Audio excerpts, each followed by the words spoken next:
Today we'll be optimizing a gimbal support for RMS stress from a random modal frequency response analysis.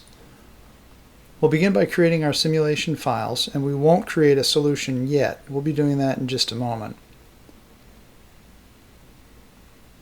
Next we'll go to the Idealize part, where we'll get an associative copy of our gimbal support. We're going to put that on layer 11.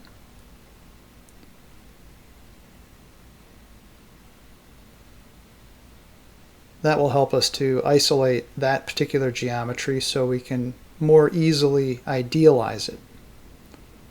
So here we'll begin idealizing it by removing the holes.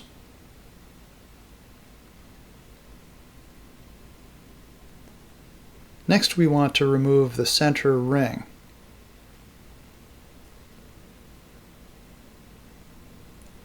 To do that, first I'll create a cylinder which we'll use as a tool to subtract.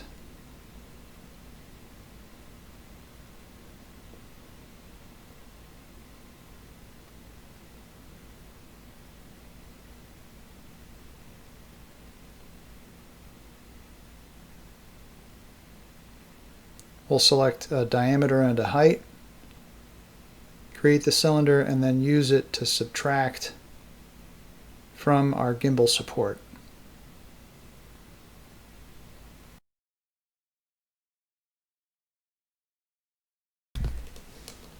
Alright, next we'll go to the FEM, where we'll begin by creating a lumped mass from some of the components in our assembly.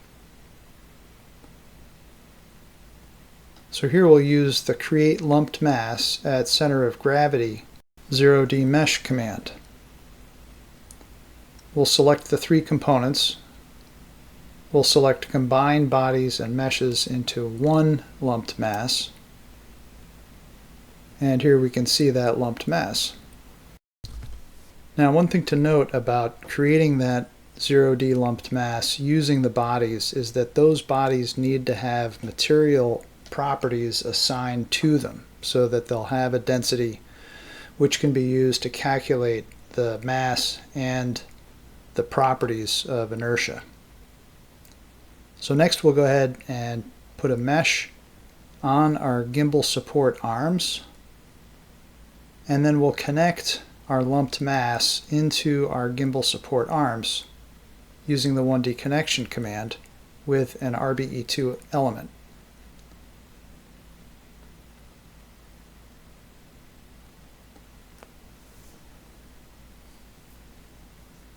Next we'll create another 1D connection which will tie the other end of our gimbal support arms to ground.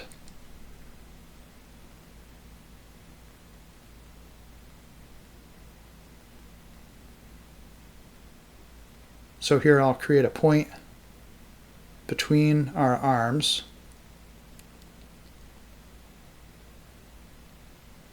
to the end of the arms.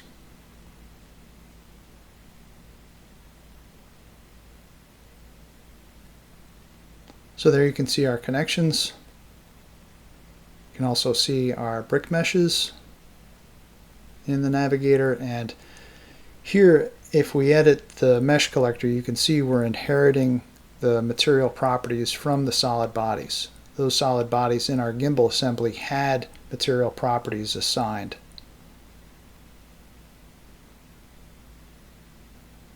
Alright, next, if you don't have it turned on, go ahead and turn on the Simplified Nastran Solutions toolbar so that we can create a random response analysis.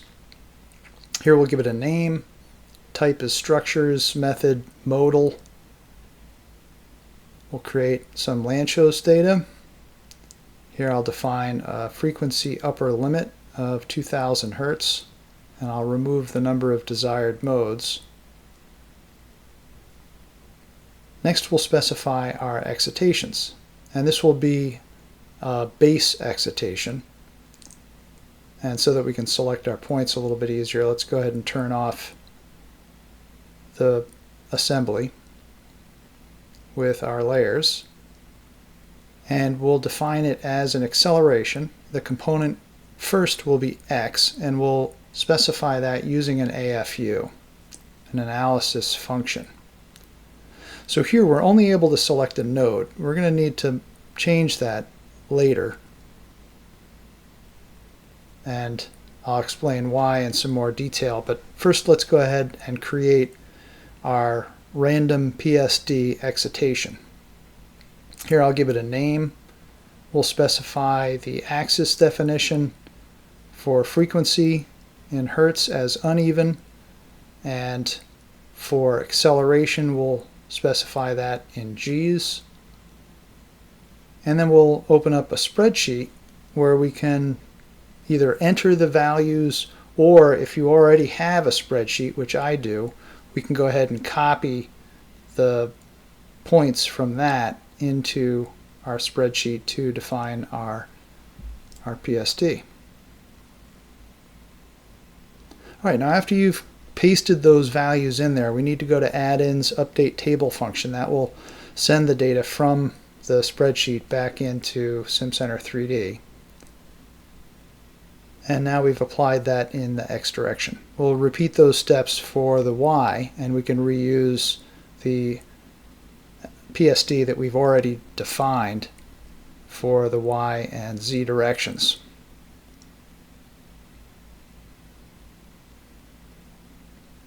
Alright, so that looks good for our excitations. Here we'll define critical damping at 2%. We'll specify our results or responses that we want. Here I'm going to disable all, because all I want is stress, and there were some other things on by default, so here we can preview that. Just stress result output. And here we can give it a name, stress, if we want. And lastly, we'll define our frequencies to add modal frequencies, add additional spectral lines, and add forcing frequencies from PSD function. And here you can see the solution that it sets up for you.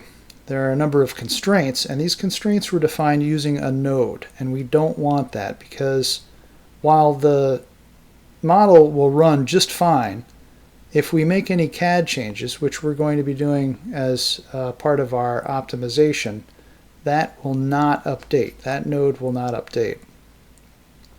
So we need to define our constraints and our loads using geometry. So here we'll edit each one of those, and I'm holding down the Shift key to deselect the node, and then mouse button 1 to select the point instead. So now we've done that for all of our constraints. Next we'll go into our loads, doing the same thing, holding down the Shift key to deselect the node, and then selecting the point instead, making sure that our selection filter is set to no selection filter up in the selection bar, which is right next to the menu.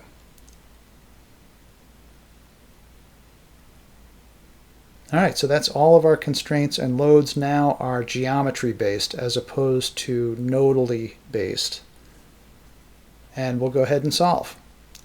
Here you can see it takes about 10 seconds to run. I had paused the video briefly, and we can view our results. So here we're interested in our RMS results for VM stress element nodal. And here I'm a little bit more comfortable working with PSI results, so I'll change that. Here you can see we've got 87 KSI for our max RMS result on the arms of our gimbal support. I'll go ahead and save what we've done up to this point, and then we'll create a result measure, which we'll use in just a moment in our design space exploration to optimize our gimbal support. So here we'll select units as PSI, maximum, entire model. We'll get the RMS VM results for element nodal, and we'll call it RMS max. And I'll have to hit the tab key in order to get the OK available to select. So here you can see our value corresponds to the result that we're looking at. Alright, so now we're ready to go into the Design Space Explorer, If this is your first time going in, you'll need to go to Applications Toolbox and turn on Design Space Explorer. And then you'll get the toolbar to create a study. So here we'll create a study, and we'll specify our result folder as being in the same folder that we're running our solution. Here I'll create an additional folder below that. We'll call it DSE. And that will create our study. Here we can see we have a navigator for our study that we're creating with the Design Space Explorer, and then we'll specify a simulation workflow. So here you can see our solution 111 that we had just created and run earlier for our modal frequency response. We'll select that, and that creates the framework for our workflow. So here we can either work from left to right on our toolbar, or we can go into the navigator to specify our parameters. So first we'll create a design variable, and here I have one in the gimbal support for the radius of the arm. And our first run was at 1.75 millimeters, and that produced too high of a stress, so we need to go up in radius. So we'll start at 1.8 as our minimum. We'll put our baseline at 2.0 and our max at 4, and we'll put in an increment of 1/10 of a millimeter. And there you can see it in our navigator. We don't need to specify a design response to monitor while it's running. Next we'll create a design constraint.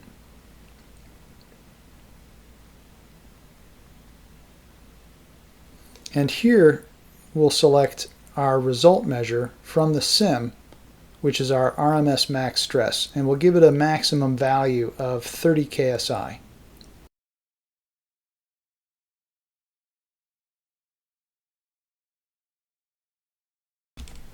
All right, and then lastly we'll define our objective, which will be to minimize our weight.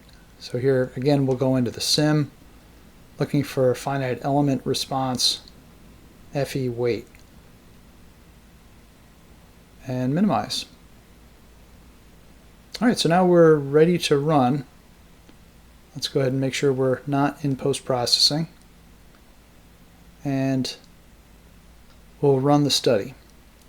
So here I'm going to select Save as None. We could save all the various iterations, but that would take a lot of disk space potentially. We'll go ahead and generate a random seed, and the number of iterations is going to be equal to the number of design variables times 10 by default, and we'll leave that at the default. And here, while it's running, I'll go ahead and pause the video, but you may notice that the size of the radius of our arms on our gimbal support is changing. And once it's done, we can go ahead and open up our results. And you can sort those results by the design ID or your design variable. And here you can see our best feasible design is colored in green, showing that the radius at 2.7 is our optimal design.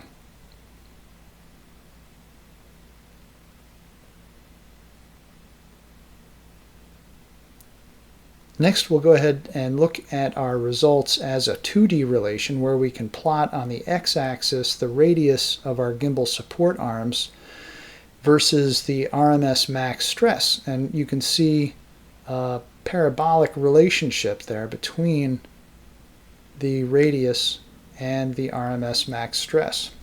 So that is how to use Design Space Explorer with Nastran Solution 111 Modal Frequency Response to run a random analysis to optimize a gimbal support for RMS stress.